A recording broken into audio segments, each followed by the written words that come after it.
Plumbing safety, PPE for home calls to make sure the customers feel safe. What are you doing as a plumber to make sure your customers are feeling safe? If you're a residential service provider of any type, what are you doing to make sure not just you're safe and your apprentice is safe, but the homeowner, their children, their pets? What are you doing to make the world safer? Now, this video is sponsored by Ferguson. We teamed up with Ferguson because of everything they do like this, to bring plumbers education, to bring plumbers knowledge, to make sure we're taking better care of our customers, the homeowners, and their families. If you haven't done it yet, go over to Ferguson's Facebook page, sign up over there so you can communicate there, and any products you need, you can get at Ferguson.com. So if you're a plumber and you're doing plumbing for customers, or you're an electrician, you're an HVAC tech, if you're in the residential service industry, if you're out providing service calls for customers, what are you doing to, number one, make sure you're safe? Do you understand? Do you do the proper training to know what to do in people's houses, on the way to people's houses, whatever it is? What are you doing to stay safe? What we're going to talk about today are 8 of my favorite things that every plumber, every plumbing company should think about before they walk into people's houses. Number one, we're going to talk about hazardous substances. The reason being, when we walk into people's houses, we don't know what's there. Look at it like this, especially as a plumber, you go in to do a drain call. What if they've already poured chemicals down their drain? You need to be aware of that. You need to look for that. You need to ask the proper questions to your customer so that they tell you. Now, if you're a homeowner and you've tried these drain cleaners, please, if it did not resolve the problem, make sure if you call a plumbing company, you get them out there and you tell them. If any of those chemicals get in their eyes, or if you've put chemicals in it and your kids get in it and play with it, this can be dangerous. So please avoid the chemical drain cleaners. And if you didn't avoid them, please make sure the plumber coming out is aware that they're in there. Cement and primer. If you're a plumber, do you know the MSDS sheets on cement and primer? Do you know what to do in case you accidentally ingest it? I know most people aren't going to accidentally ingest it, but if that happens, if you get it in your eyes, if you get a cut and you get it in your skin, do you know what to do? Chemicals that plumbers deal with every day, normally we know what to do. We wear the right PPE, personal protective equipment. What are you doing as a plumber if there's kids in the house, if there's pets in the house? Do you ask the homeowner, hey, I'm just gonna let you know I've got to pull chemicals out here. Please, you may want to put your pets up.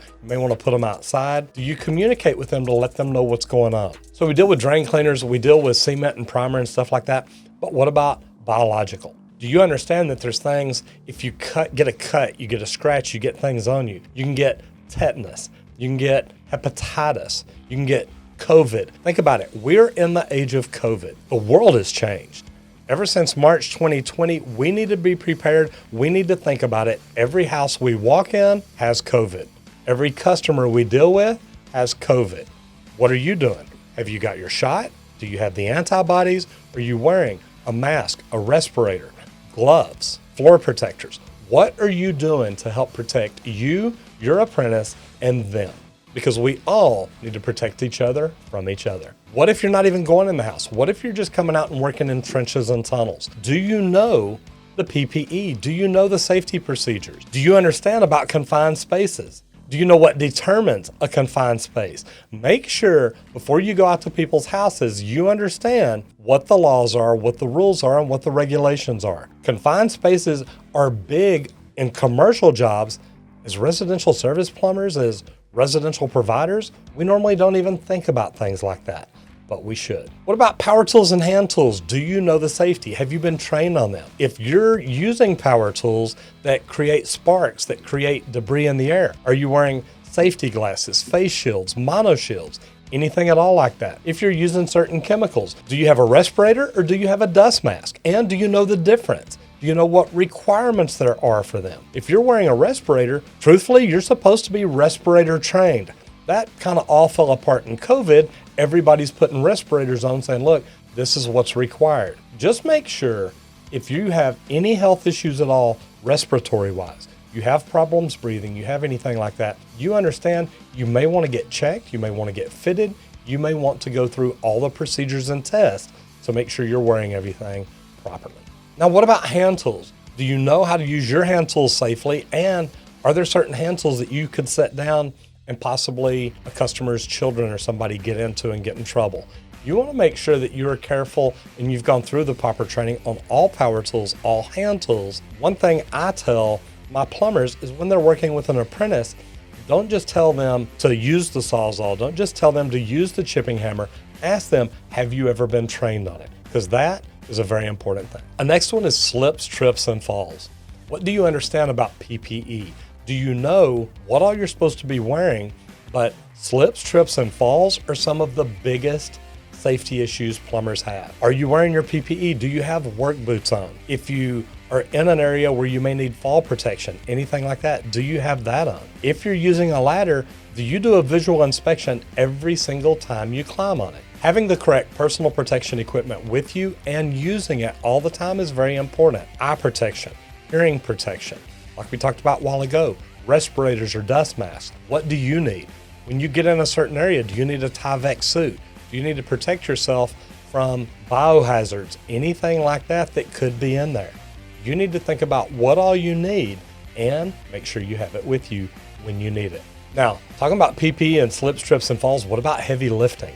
I've got to tell you, when I started out in the trades, PPE was not a big deal. We did not focus on wearing safety glasses and hard hats every day. We had them, but literally we'd go up and just lay them by our toolbox and we'd work like that. Nowadays, when you walk on a big commercial job, there are people there just to make sure each and every one of us are working safely, and it needs to be that way. Do you know that if you're on a job like that and OSHA comes up and there's an issue, everybody on the floor can get in trouble, not just the people that cause the problem. When it comes to heavy lifting, if you're lifting over 50 pounds or you're lifting something that's long and awkward, make sure you get someone to help you. It may not be heavy, but if it's long and awkward and it puts you in a bad spot, you could tweak your back, it could really hurt your back. And you can hurt groins, hernias, all kinds of different things. Just make sure if you think you need help, go ahead and ask for it. When it comes to electricity as residential trades providers, one of the first things we need to know is if we've got tools that are damaged, pull them out of service immediately, especially if it's an electrical cord, something like that. You don't want anyone to get shocked, anything to burn up. There's so many things that could happen. Damaged tools get pulled out immediately.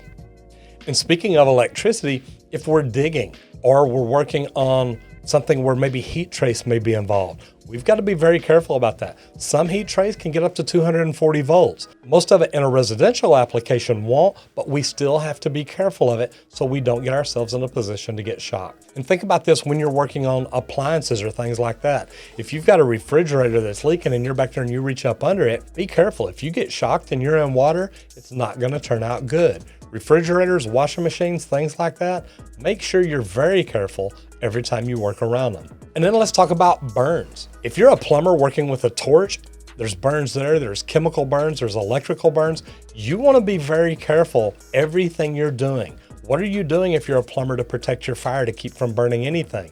Not just yourself, but burning the structure. One of the first big jobs I ever worked on an apartment, a plumber was welding a tub and shower valve in between two units. He got the wood hot. It wasn't on fire, but he set the embers going. Later that night, that building burned down. When we came to work the next day, it was like, wow, what happened to building number 7? Well, building number 7 isn't there anymore. So be very careful, especially when it comes to open flame, chemicals, electrical, any kind of burns like that can be very dangerous and very expensive. And the last one, a very common one, sun. What about when it's hot? Heat stroke, heat exhaustion.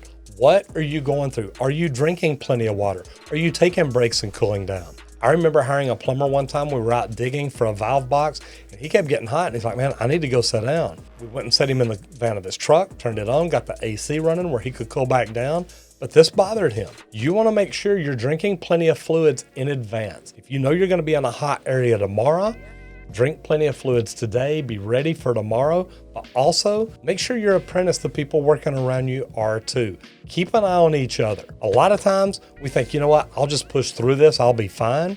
That may be the worst thing you could ever do. Now, employers need to establish a safe working system and proper PPE and LOTO procedures. LOTO, lockout, tagout. It's mainly for commercial, but if you know you're working on a water heater and you shut that breaker off, you need to establish a lockout, tagout system to make sure nobody else comes in and turns it on while you're working on it. Any energy you harness and lock out and tag out, there need to be proper procedures to make sure it doesn't become a problem later.